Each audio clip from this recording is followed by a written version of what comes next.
ابراہیم علیہ الصلوۃ والسلام کے دین کی 3 باتیں معروف: توحید، ہجرت، قربانی۔ تینوں باتیں محمد عربی کے دین میں صلی اللہ علیہ وسلم، توحید، بیداغ، ہجرت اور قربانی، ان تینوں چیزوں کو جس طرح اسلام نے اٹھایا، اسی طرح ہم کہتے ہیں کہ ابراہیم کا دین باقی تو محمد عربی کے ذریعہ باقی، ان کی شان باقی تو شریعت محمدی کے ذریعہ باقی۔ ابراہیم کے طریقے پر ہم اور صرف ہم ہیں، اور کوئی نہ یہود ہیں نہ نصارہ۔ ما کان ابراہیم یہودی ولا نصرانی ولکن کان حنیفا مسلما۔ ابراہیم کے طریقے پر کون ہے؟ ہم۔ تو ابراہیم کے ساتھ ہم اصولوں میں متفق ہیں، لیکن شریعت ہماری اپنی، کتاب ہماری اپنی، قرآن کریم اپنا، 5 نمازوں کا طریقہ اپنا، زکوٰۃ کی شرح اپنی، شریعت کی تفصیل اپنی، فروعات ہماری اپنی، اصول ابراہیم کے۔ تو اصولوں پر جو لوگ متفق ہیں ان کو کہتے ہیں ملت، اور اصول اور فروع دونوں پر جو متفق ہیں ان کو کہتے ہیں امت۔ ہر چیز میں ہم ایگری کریں، ہر چیز میں ہم اتفاق کریں، اصول اور فروع دونوں کی پابندی کریں تو بنتی ہے امت، اور اصولوں پر جمع ہوں تو بنتی ہے ملت۔ ہم امت محمد عربی کی، ملت ابراہیم کی۔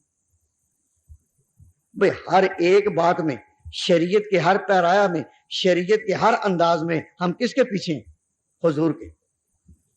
اور اصول، موٹی موٹی باتیں اصول، اس میں کس کے ساتھ ہیں؟ نبی پاک کے بعد، نبی پاک کے بعد پچھلے پیغمبروں میں ہمارا سب سے زیادہ تعلق کس کے ساتھ ہے؟ اپنے نبی کے علاوہ، خاتم النبیین کے علاوہ پچھلے نبیوں میں ہمارا تعلق سب سے زیادہ کس کے ساتھ ہے؟ ابراہیم، یا اپنے نبی کے ساتھ، اور پھر اس لیے حکم ہوا کہ درود شریف میں ان دونوں کو جوڑو، درود شریف وہ پڑھو، دونوں کو جوڑو۔ درود شریف میں کتنے پیغمبروں کو ہم جوڑتے ہیں؟ اللہم صلی علی محمد وعلی آل محمد کما صلیت علی ابراہیم۔ درود میں کتنے کو جوڑتے ہیں؟ کوئی پوچھے کہ دونوں کو کیوں؟ کہ ایک ہی ہم امت ہیں، ایک ہی ملت ہے، ہم دونوں کو جوڑیں گے۔ ایک ہی ملت ہے، ایک ہی امت ہے۔ رمضان کے روزے، آپ ابھی ان سے فارغ ہوئے، پہلی امتوں پر فرض نہ تھے، روزے تو فرض تھے، لیکن رمضان کے روزے پابندی سے، آئین سے، تخصیص سے نہ تھے۔ تو رمضان کے روزے کس کی شریعت میں آئے؟ حضور کی۔ تو جب رمضان کے روزے ختم ہو، رمضان کے روزے ختم ہو تو پھر آتی ہے عید۔ رمضان کے روزے خاص شریعت محمدیہ میں آئے۔ اب ہم جو عید کی خوشی مناتے ہیں یہ امت ہونے کا نشان ہے۔ تو چھوٹی عید حضور کی امت ہونے کا نشان، اور جو بڑی عید اب آ رہی ہے یہ ابراہیم کی ملت ہونے کا نشان۔ عیدیں کتنی؟ 2۔ ایک عید، عید الفطر، یہ امتی ہونے کا نشان، اور ایک عید، عید اضحیٰ، ملت ہونے کا نشان۔ پہلی عید میں محمد عربی کی شریعت کے پھول کھلتے ہیں، اور دوسری عید میں ابراہیم کی نسبت قائم ہوتی ہے۔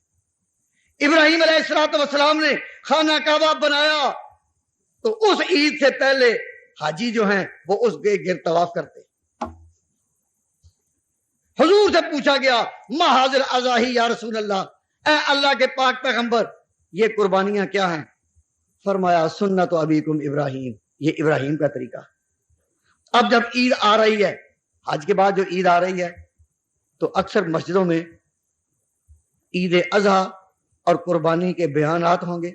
تو میں نے آج آپ کے سامنے اس موضوع کا انتخاب کیا کہ ملت اور امت کا فرق اور نسبت دونوں پیغمبروں سے کچھ بیان کریں۔